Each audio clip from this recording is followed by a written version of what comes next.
Parker Schnabel is now one of the biggest and most powerful landowners in the Klondike. We've spent the last 5 years looking for a massive project and we just got one. I should be stoked. Parker Schnabel, un mineur bien connu pendant la ruée vers l'or, était célèbre pour sa quête de fortune et son talent pour trouver des trésors. En creusant pour trouver de l'or, il découvre parfois des choses inattendues comme des reliques anciennes. Mais récemment, il a fait une découverte terrifiante. Qu'est-ce que Parker a découvert qui a choqué tout le monde et donné des frissons? Explorons la sombre révélation de Parker. La découverte historique. Les découvertes de Parker Schnabel ne se limitent pas à l'or. En quête de richesse, il a déniché d'autres trésors fascinants. Dans une interview, il a fait allusion aux reliques étranges que les mineurs trouvent souvent, révélant qu'il y a beaucoup de choses enfouies ici. Parmi ses découvertes les plus remarquables, on trouve une paire de défenses de mammouth laineux remarquablement bien conservées, enfouies profondément dans le pergélisol. Faites d'ivoire précieux. Ces fossiles étaient dans un état presque parfait malgré l'extinction de l'espèce il y a des milliers d'années. L'Alaska produit parfois des défenses de mammouth qui alimentent une industrie de niche en raison de leur grande valeur. Les collectionneurs d'ivoire peuvent payer plus d'1 million de dollars pour un spécimen vierge. Bien que Parker Schnabel et son équipe de chercheurs d'or n'aient peut-être rien trouvé d'aussi précieux que l'or, les défenses de mammouth restent parmi les découvertes les plus chères de l'industrie. Est-ce un arbre ancien? C'est une putain de défense. Mec, une défense de mammouth. C'est incroyable. Cependant, Schnabel n'est pas très enclin à les vendre en raison des nombreux permis requis, préférant apprécier leur importance historique. Avec les millions déjà gagnés grâce à l'extraction de l'or, Parker trouve satisfaction dans le simple fait de posséder ces reliques anciennes. Il les expose fièrement dans sa collection où les défenses de mammouth et les dents massives sont les pièces maîtresses. Ces trésors sont les joyaux de sa carrière, mettant en valeur son talent pour dénicher des trouvailles insolites alors que d'autres peinent dans le secteur de l'exploitation minière. Il n'y a pas que Parker Schnabel qui a découvert des reliques aussi remarquables. Tony Beets, une autre star de la ruée vers l'or, a également fait des découvertes importantes. L'attrait de faire fortune ne se limite pas à l'or. Tony Beets est tombé par hasard sur une défense d'une importance historique unique sur son nouveau site minier de Paradise Hills. Il a remarqué la défense qui dépassait du sol et, avec l'aide de son fils Mike et de quelques outils de base, l'a déterré. D'abord prise pour une mâchoire, les paléontologues ont confirmé par la suite qu'il s'agissait d'une défense de mammouth laineux probablement liée à d'autres restes trouvés à proximité. Les experts pensent qu'il est lié à la ruée vers l'or du Klondike, qui a eu lieu il y a plus d'1 siècle. Des rumeurs ont circulé selon lesquelles Tony Beets avait déjà découvert des ossements de chevaux et de zèbres. Mais cette défense de mammouth laineux a confirmé son importance. La ruée vers l'or affirme que les restes du bébé mammouth ont plus de 30 000 ans et ont été préservés dans le sol gelé pendant la période glaciaire. Tout au long de l'histoire, les mineurs ont trouvé bien plus que de l'or. Ils ont découvert des bizarreries qui les laissent perplexes. Depuis la première grande ruée vers l'or en Australie en 1851, près de 2500 tonnes d'or ont été découvertes dans le triangle d'or de Victoria. Pendant ce temps, Parker Schnabel a été stupéfait de découvrir une réplique de la Welcome Stranger, la plus grosse pépite d'or jamais trouvée. Ce moment s'est déroulé dans l'épisode 2 de la saison 4 de Gold Rush, Parker's Trail, en quête de nouvelles aventures. Parker Schnabel et son partenaire Fred Lewis ont rencontré Tyler Mahoney, un prospecteur d'or australien de 4e génération. Elle a découvert 1800 kilos d'or dans un rocher sur la banquette arrière de son camion. La légende raconte que la Welcome Stranger originale était si massive qu'elle a dû être cassée en 3 morceaux pour tenir sur une balance de banque. Sa valeur estimée aujourd'hui serait d'environ 4,7 millions de dollars. Malheureusement, la pépite originale a été fondue en lingots d'or il y a longtemps, mais il en reste 2 répliques. L'une est exposée dans l'ancien bâtiment du Trésor de Melbourne, tandis que l'autre appartient à la famille. La ruée vers l'or de l'État de Victoria dans les années 1850 a attiré des mineurs pleins d'espoir du monde entier en quête de fortune. En 1869, 2 mineurs de Cornouailles, John Deason et Richard Oates, ont trouvé de l'or près de Melbourne. La pépite colossale enveloppée de quartz a été pesée à la London Chartered Bank de Melbourne, à environ 20 km de là. Incapable de supporter son poids, la pépite a été immédiatement brisée, ne laissant qu'un dessin comme preuve de sa découverte. Plus récemment, des prospecteurs modernes comme Parker Schnabel ont appris à leurs dépens à quel point l'activité minière peut être difficile. Dans la saison 10, son équipe a déterré la pépite électrifiée, une formation cristalline dendritique pesant 230 grammes. Cette pépite unique ressemblait à des éclairs, ce qui a renforcé la réputation de Schnabel. L'épisode Million Dollar Payday mettait en scène la pépite dont le motif augmentait sa valeur au-delà de son poids en or. La saison 7 a marqué un tournant important pour Schnabel. Malgré des pannes d'équipement et des rendements instables, Parker a persévéré en utilisant une technologie innovante dans son sens des affaires. Des épisodes comme Eureka Payday et King of the Klondike ont mis en évidence sa détermination inébranlable. À la mi-saison, ses efforts ont porté leurs fruits, lui permettant d'étendre ses activités et d'investir dans des équipements de pointe. Cependant, Parker Schnabel n'a pas toujours connu le succès. Malgré des millions de dollars gagnés, il a subi des pertes importantes. En Alaska, lui et son équipe ont investi massivement dans un site minier pour finalement extraire seulement 3000 grammes d'or de vieux déchets. Ils fondaient leurs espoirs sur le Wolf Cut, une parcelle vierge qui, selon les estimations, recèlerait plus de 500 grammes d'or. Après avoir passé 2 mois à atteindre la couche payante, une inondation dévastatrice a anéanti leurs rêves. Après avoir trouvé des défenses de Mammoth et la réplique de Welcome Stranger, le prochain défi minier de Parker le mettrait à l'épreuve comme jamais auparavant. Après avoir colmaté un trou dans la paroi de la Wolf Cut, Parker Schnabel et son équipe se précipitent à une vitesse vertigineuse pour extraire le minerai de la coupe. Les plus gros profits jamais enregistrés dans l'émission. L'extraction de l'or est un pari entre la promesse de richesse et la réalité des pannes d'équipement. Des inondations catastrophiques et des rêves brisés. Pour chaque Parker Schnabel ou John Deason qui réussit, d'innombrables autres repartent les mains vides, leurs rêves et leurs finances détruits. Après avoir lutté avec le Wolf Cut, Parker Schnabel a choisi de regrouper son équipe et d'élaborer une stratégie après cet échec. Finalement, l'équipe a réussi à repousser l'eau, sécurisant ainsi le trésor. Le chef de l'opération, Mark Force, est descendu pour évaluer le potentiel. Parker était impatient de justifier le pari, tamissant le sol jusqu'à ce qu'il trouve du gravier plus fin. Un signe prometteur, alors que tout semblait se mettre en place. Un retournement de situation inattendu a secoué l'équipe. Un trou s'est ouvert dans le mur, déchaînant un torrent de boue et d'eau. Malgré tous leurs efforts pour la contenir, les eaux de crue implacables sont revenues, mettant à nouveau leurs efforts en péril.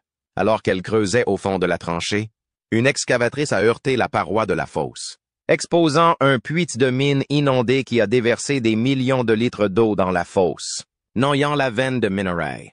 L'équipe s'était bien préparée, mais pas assez. Leur seule pompe de 20 cm ne pouvait pas faire face à l'inondation. Ils ont apporté une deuxième pompe, mais cela n'a pas fait beaucoup de différence car l'eau s'infiltrait de tous les côtés, vaincus par l'inondation incessante. Ils n'ont eu d'autre choix que de retirer la pompe de l'usine de lavage. Parker Schnabel aurait dû prendre la décision, mais il était absent, ne répondant pas aux appels, laissant l'équipe dans une position difficile. Tyler a pris la décision difficile d'arrêter l'usine de lavage et de retirer sa pompe, doublant ainsi leur puissance de pompage de l'eau. Avec 3 pompes fonctionnant sans arrêt, l'équipe s'est retirée pour les laisser faire leur travail. En 24 heures, ils ont drainé 37 millions de litres d'eau. Lorsque Parker refit enfin surface, il fut ravi de voir les progrès réalisés à Wolf Cut. Au lieu de cela, il fut accueilli par des récits de l'inondation qui avait dévasté le site. Les problèmes d'eau ne s'arrêtèrent pas là. Parker fit face à une autre catastrophe aquatique lorsque le terrain minier prisé de Wolf Cut fut à nouveau envahi. Il ne pouvait pas savoir à quel point le problème était profond, ni à quel point Mère Nature se battrait. Sur sa concession en Alaska, Parker cherchait une veine prometteuse dans les 4 acres de Wolf Cut, espérant qu'elle rapporterait au moins $1 million cette saison. La veine était enfouie à 9 mètres de profondeur et l'équipe devait enlever 900 mètres de morse-terrain pour l'atteindre. Mais les choses étaient loin d'être idéales. Il ne restait plus que 4 pieds à creuser et ils seraient sous l'eau. Encore 30 pieds plus bas et ils atteindraient le substrat rocheux. Toute l'opération était précaire, compliquée par la proximité d'un ancien étang. L'eau était la première chose qui tournerait mal si quelque chose tournait mal. La boue gelée était leur planche de salut, empêchant l'eau d'entrer.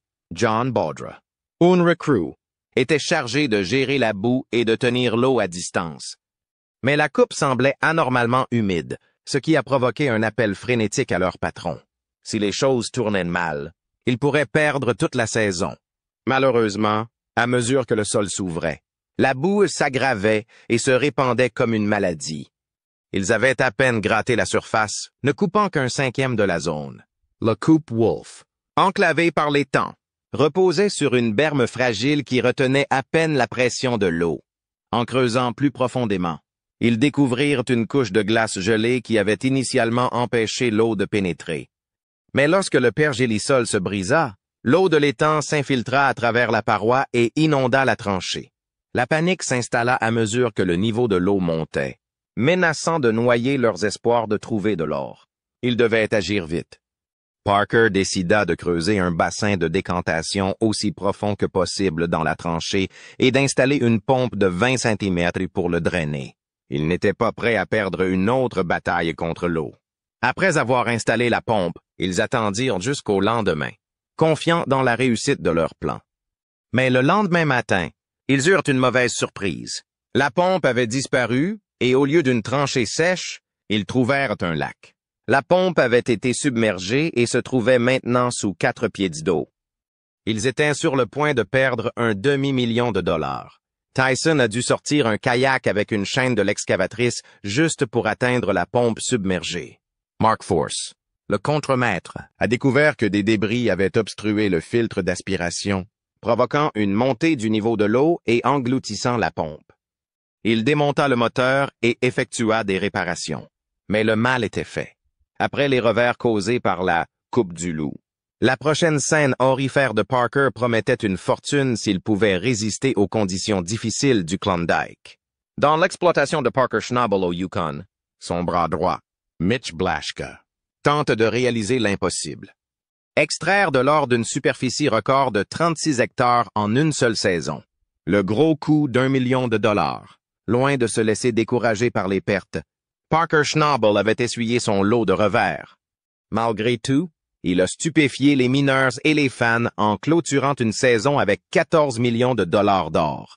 Parker et son équipe étaient sur le point de vivre une saison qui allait changer la donne et pourrait redéfinir l'exploitation aurifère elle-même. Pourtant, chaque pelletée de terre pouvait faire ou défaire leurs rêves. Dès le début de la saison, l'urgence était palpable. Parker a travaillé sans relâche pour coordonner les efforts de son équipe afin de découvrir la précieuse veine d'or. Les conditions difficiles de l'Alaska ont mis à l'épreuve leur courage mental et le matériel défectueux n'a fait qu'empirer les choses. Parker devait planifier méticuleusement chaque mouvement, en équilibrant les risques et les récompenses tout en guidant son équipe déterminée à travers un terrain dangereux. Les attentes étaient élevées, mais Parker a persévéré, motivé par la conviction que le Klondike recelait une fortune qui changerait leur vie à jamais. Finalement, après une longue lutte, ils ont découvert un riche filon d'or enfoui sous le sol gelé. L'excitation s'empara du camp lorsqu'ils découvrirent un gisement massif qui pourrait changer la donne pour toute la saison. Le Klondike avait enfin livré son trésor après une série de revers et de rêves brisés. L'extraire de la terre gelée était encore une tâche monumentale, mais Parker ne se laissa pas décourager. La nouvelle de leur découverte se répandit comme une traînée de poudre, attirant l'attention des partisans comme des détracteurs. Parker et son équipe se retrouvèrent sous les feux de la rampe et sous l'œil attentif de tous, qui attendaient de voir comment les choses allaient se dérouler. La pression était forte, mais avec un gain potentiel d'1 million de dollars en jeu. Ils se sont lancés dans une course contre la montre alors que l'hiver approchait. Les opérations minières s'accélérèrent, avec des machines lourdes s'attaquant à la terre chargée d'or. Leur collaboration dans la salle d'or était à la fois étonnante et troublante. Il leur restait peu de temps, mais le prix valait chaque seconde.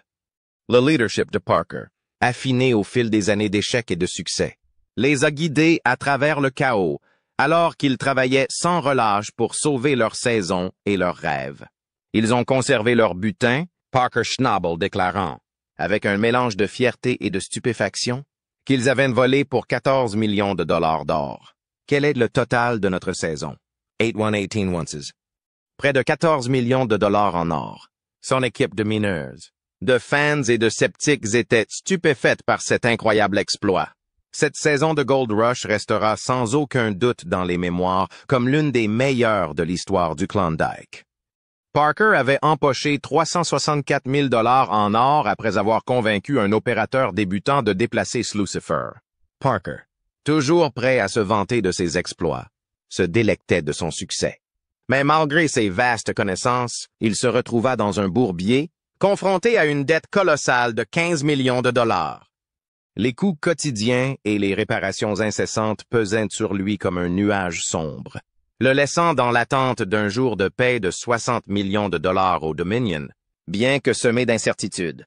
Alors qu'il admettait son anxiété croissante, le malaise s'infiltrait en lui, ébranlant sa détermination d'acier habituelle. Mais il n'était pas seul. Son équipe s'est engagée à rester à ses côtés, prête à relever les défis à venir. Tyson, avec le poids du monde sur ses épaules, s'est chargé de toutes les tâches pour maintenir l'équipe à flot. Il a obtenu les droits miniers de Ken Tatlow et Stuart Schmidt et s'est attelé à la tâche redoutable de relancer l'exploitation. Mais personne ne s'attendait à ce que la première coupe soit un tel désastre et qu'elle dure beaucoup plus longtemps que prévu. Parker réalisa l'urgence de la situation et la pression monta. Il avait bon espoir que Tyson serait à la hauteur de la situation. La détermination de Parker est restée inébranlable, malgré le travail exténuant de préparation du nouveau site. Alors qu'il préparait El Dorado, il pensait avoir tout son temps, mais en aménageant la nouvelle plateforme de l'usine, il s'est vite rendu compte qu'il n'en avait pas. Parker s'est débattu avec les problèmes d'El Dorado, laissant tout le monde se demander si sa détermination sans faille le mènerait à traverser les moments difficiles, ou si les insaisissables réserves d'or finiraient par s'échapper. Parker et Tyson étaient tous deux profondément impliqués dans l'opération El Dorado, où le déménagement de l'usine de lavage était une tâche colossale qui marquait un moment charnière dans la carrière de Tyson. L'équipe avait tout ce dont elle avait besoin, sauf le temps. Le travail devait être terminé avant dimanche, et ce n'était que s'il était mené à bien que l'opération resterait viable. Un enchevêtrement de problèmes financiers, de défis pratiques et la poursuite incessante du jackpot Dominion ont créé une tempête parfaite qu'il fallait traverser avec prudence. La situation financière précaire a ajouté une autre couche de complexité alors qu'il jonglait avec les factures impayées et les coûts de fonctionnement de l'entreprise. Parker Schnabel savait qu'il avait besoin de toute sa détermination pour surmonter ces défis. Chaque jour apportait son lot de nouveaux obstacles, mais il restait concentré sur la promesse de trouver de l'or. L'équipe a continué à travailler sans relâche, dans des conditions difficiles, pour mettre en œuvre le plan. Tyson, Mark et le reste de l'équipe sont restés aux côtés de Parker alors qu'ils luttaient pour leurs rêves sur un terrain accidenté. Avec des millions en jeu, le grand pari de Parker dans le Dominion allait soit réaliser, soit briser ses rêves. C'est Gold Run, qui était un ruisseau super riche, et où il se déversait dans Dominion. Je suppose, était, vous savez, dans cette zone juste ici. Et nous avons besoin de recevoir de l'argent parce que nous allons être fauchés très bientôt. Le pari ultime pour des millions. Parker Schnabel a reconnu que cette saison minière était cruciale pour assurer son avenir dans le secteur de l'extraction de l'or. Lui et son équipe ont compris que les récompenses étaient élevées, mais les risques aussi. Chaque once d'or extraite du sol gelé et des eaux boueuses pouvait financer leur prochaine entreprise, et l'équipe creusait donc sans relâche. Tout au long de la saison, ils ont connu des moments de triomphe et de désespoir, mais leur détermination inébranlable les a maintenus unis, déterminés à défier les obstacles. Après d'innombrables heures passées à creuser, à élaborer des stratégies et à se battre, Parker et son équipe ont finalement trouvé un riche filon d'or. confirmant que leur pari audacieux avait porté ses fruits. Alors que la saison touchait à sa fin, Parker se tenait aux côtés de son équipe, émerveillé par leur incroyable récolte de 14 millions de dollars, un triomphe dont on se souviendrait pendant des années. Cependant, en assistant au déroulement de cette entreprise chaotique, il était impossible de ne pas se demander si le pari ambitieux de Parker finirait par porter ses fruits ou si les pressions financières croissantes et les défis logistiques allaient anéantir ses rêves. Dans le monde impitoyable du Dominion, où l'or règne en maître et où les fortunes changent comme les dunes de sable, Parker se retrouva dans une situation précaire. Ses rêves d'or inaccessibles ne tenaient plus qu'à un fil, alors que les difficultés financières rongeaient les fondations de son entreprise. La chaleur implacable recouvrait la région, soulevant la question de savoir comment quiconque pouvait supporter ce climat rigoureux. Dominion signifie souverain. Mais ceux qui cherchaient de l'or jouaient souvent selon leurs propres règles. La détermination de Parker et de son équipe était louable, mais les récentes vagues de chaleur ont mis leur tolérance à l'épreuve. Des conversations informelles laissaient entrevoir la difficulté de travailler de l'aube au crépuscule sous un soleil de plomb. L'équipe se préparait à déménager Slucifer, mais ce n'était pas encore officiel. Ils avaient besoin de plus d'entraînement avant de déplacer l'opération. Tyson, l'un des membres les plus fiables de l'équipe de Parker, s'était fixé un objectif ambitieux de rationalisation des opérations. Il voulait que l'installation de lavage soit opérationnelle avant le lever du soleil, et les tensions étaient vives alors qu'il planifiait le déménagement. Tyson était confronté à la tâche éprouvante de déplacer Slucifer, une installation de lavage de 40 tonnes sur une plateforme instable. Il a dû improviser avec du matériel de fortune pour supporter le poids de la machine, tout en veillant à ce que rien ne s'effondre. La nature précipitée et chaotique de l'opération a mis Tyson sous une pression immense. Alec et Liam, qui avaient aidé lors d'un déménagement précédent, ont été appelés à nouveau pour aider Tyson, tandis Kevin Kurtz, un opérateur inexpérimenté dans le déménagement de machines à laver, avait du mal à gérer la machine massive. Le déménagement a été encore compliqué par la nécessité de transporter des pièces à Slucifer et de les descendre sur la nouvelle plateforme à l'aide d'une pelleteuse de 750 tonnes. Tyson et Evan ont entrepris le travail ensemble, en déplaçant les pièces de Slucifer vers leur nouvel emplacement. C'était plus qu'un défi logistique. C'était un risque symbolique dans le monde dangereux de l'extraction de l'or. Démanteler Slucifer pièce par pièce était à la fois risqué et passionnant. Les spectateurs ne pouvaient s'empêcher de se demander si cette initiative audacieuse allait permettre à Parker et à son équipe de remporter le jackpot ou si elle allait les mener à leur perte. Tyson savait qu'il aurait besoin de la pelleteuse 750 pour aider à transporter la lourde machine jusqu'à sa nouvelle plateforme. L'équipe a dû faire face à un défi de taille pour naviguer sur le terrain escarpé, mais Slucifer s'est lentement hissé jusqu'à la nouvelle plateforme. La maîtrise stratégique de Tyson s'est révélée alors qu'il utilisait tous les outils à sa disposition pour faire avancer le monstre. L'équipe gémissait sous la tension, mais l'ingéniosité de Tyson les a maintenus ensemble. Cette phase cruciale était un test décisif pour une saison réussie dans le Dominion. S'il réussissait, Parker pourrait se rapprocher de son objectif ambitieux pour la saison. La capacité de l'équipe à gérer cette configuration critique déterminait le succès ou l'échec de toute l'opération. Une fois l'usine de lavage solidement installée sur son nouveau socle, l'équipe a ressenti un sentiment de préparation et d'accomplissement. La construction du convoyeur et de la trémie d'alimentation était une réussite en soi, un signe clair que le traitement de l'or était imminent. Le déménagement, qui représentait un enjeu considérable, étant terminé, la promesse de 364 000 $ d'or se profilait à l'horizon. Les problèmes étaient résolus, du moins pour l'instant. Tout le monde attendait avec impatience le prochain chapitre